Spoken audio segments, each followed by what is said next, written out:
Bonjour à tout le monde. Donc dans cette capsule vidéo, je vais vous aider un petit peu à comprendre la correction du devoir maison. Premier exercice, c'était du cours, donc je ne le fais pas, vous irez voir votre cahier directement.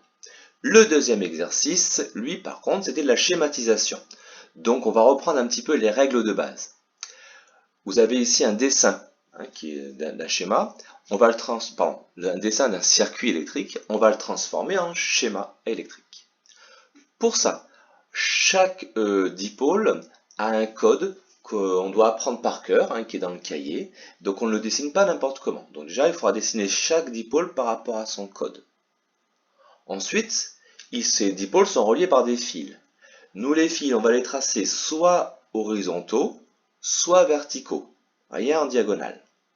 Et ça va donc créer des angles droits que l'on va laisser libres. On ne dessine pas de dipôle dans les coins. Voilà les règles de base. Alors on y va. Je vais commencer par le dipôle qui est ici. Là, on a une pile. Donc le schéma de la pile dans le cahier, il est celui-là. Pôle plus à droite, pôle plus à droite. Et donc le pôle moins à gauche, bien sûr. Donc du coup, je vais partir ici un fil qui se branche sur un interrupteur qui est F, donc qui est fermé. Donc ici, fil horizontal, toujours, interrupteur fermé, donc le courant va passer.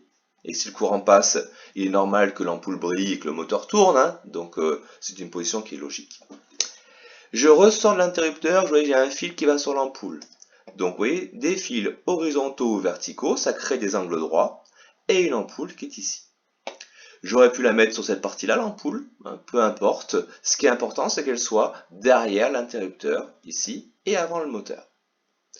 Je continue un fil sur le moteur, voilà, et ensuite je reviens au pôle plus de la pile, toujours avec mes fils horizontaux ou verticaux. Voilà pour ce premier schéma. Il y en avait un deuxième à faire plus compliqué, puisque on s'aperçoit qu'à cet endroit-là, le courant aura le choix entre passer dans les ampoules L1 et L2 ou monter en L3. Donc je vais couper en deux en fait mon schéma. Je vais commencer par la partie qui est plutôt en bas. Les gens qui sont très à l'aise font des fois tout d'un coup, mais pour une correction, on va faire ça en étapes. Ah, et la pile en bas, pôle plus à droite. Un fil qui monte sur L2. Donc ici, horizontal et vertical, j'arrive sur L2. Je ressors de L2, je vais sur L1. Ici, je ressors L1. Et de L1, je retourne en bas au pôle moins. Il faut maintenant faire la partie L3. Donc ici, on voit que le L3 elle est branché à cet endroit-là. Ici, je suis entre quoi et quoi? Eh bien, je suis entre L2 d'un côté et le plus de l'autre. Sur mon schéma, entre L2 et le plus, c'est ici. Je suis bien là entre L2 et le plus. Donc je vais venir brancher mon ampoule ici quelque part entre les deux. J'ai choisi le coin parce que c'est plus propre, mais j'aurais pu le mettre là, là ou là. La sortie de L3, je suis ici, je viens me brancher entre l'ampoule et le moins. Donc entre l'ampoule L1 et le moins, c'est ici. Donc je viens bêtement l'ampoule L3 quelque part ici. Et j'ai choisi cette partie-là. Et voilà pour mon schéma. Allez, troisième exercice. Il fallait repérer d'abord les diodes passantes ou les diodes bloquées. Donc une diode, c'est un composant qui va laisser passer le courant s'il arrive dans le sens de la flèche, par ici, et qui va le bloquer s'il arrive du côté de la barre. Donc on regarde, le courant il part du plus, il retourne au moins. Donc en partant du plus, il va arriver par là. Ici, il arrive vers la flèche, la diode est donc passante, on l'entoure en vert.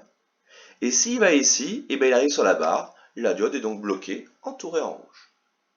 Et après, pour tracer le courant, on n'a pas vraiment le choix, on part du plus, et là le courant va forcément descendre ici, puisque l'autre en haut est bloqué, pour retourner au moins. Les ampoules qui brillent sont celles qui sont traversées par un courant, et on voit que L5 et L6 sont bien traversées par un courant, donc elles vont briller. Allez, même travail dans ce circuit. Le courant part du plus, s'il arrive ici, il est sur la barre, bloqué. S'il arrive par ici, sur la barre, bloqué. Et s'il arrive par ici, elle est donc dans le sens de la flèche, elle sera passante. Le courant n'a pas le choix, il ne peut passer que par ici pour pouvoir retourner au moins ici. Il ne va pas remonter par là, parce que là, elle serait passante. Mais là, ici, ça le ferait retourner au plus, ce qui n'est pas possible. Le courant retourne au moins, donc il va aller directement ici. Les ampoules qui brillent, ben, celles qui sont traversées par le courant. Hop, j'étais un tout petit peu vite, je reviens en arrière. Celles qui sont traversées par le courant, c'est-à-dire LP3 et LP4. D'accord? Ici, pas de courant, donc celle-là ne brille pas. Allez, cette fois-ci, on arrive au dernier exercice. Donc, toujours des diodes. Alors, ici, pour savoir quelles sont les diodes bloquées ou passantes, il faut regarder quelle pile va fonctionner. En position 1, c'est la pile du bas qui fonctionne. Donc celle du haut, on voit qu'elle n'est pas reliée, donc elle ne fonctionnera pas. Donc le courant, si c'est la pile du bas, part du plus, et il va arriver ici. En haut, il arrive sur la barre, bloquée. En bas, il arrive sur la flèche, elle sera passante. C'est celle-là qui va fonctionner.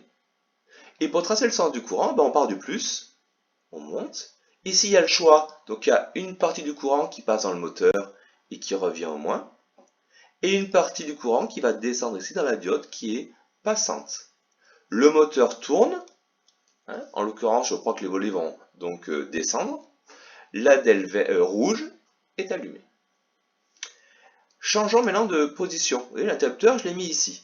C'est du coup la pile du bas qui ne fonctionnera plus, donc ce courant, on peut l'enlever. Et c'est la pile du haut qui va fonctionner. Et donc, comme elles sont inversées, maintenant le courant va partir dans l'autre sens, par ici. La DEL du bas sera bloquée à cause de la barre ici. La DEL du haut sera passante, puisque c'est le sens de la flèche. D'accord? Et pour tracer le courant, eh ben, on part du plus. Une partie passe dans le moteur pour retourner au moins. Et une partie passe dans la DEL passante pour retourner aussi au moins. Que se passe-t-il pour le moteur? Ben, tout à l'heure, le courant il arrivait dans ce sens-là. Maintenant, le courant arrive dans ce sens. Donc, forcément, si le courant arrive dans le sens opposé pour le moteur, il va aussi tourner dans le sens opposé. D'accord? Et donc, s'il tourne dans le sens opposé, eh ben les volets vont faire le chemin inverse. Et cette fois-ci, les volets vont donc monter. Voilà, j'espère que cette vidéo vous aura aidé à comprendre la correction du DM. Bonne journée à tout le monde, au revoir.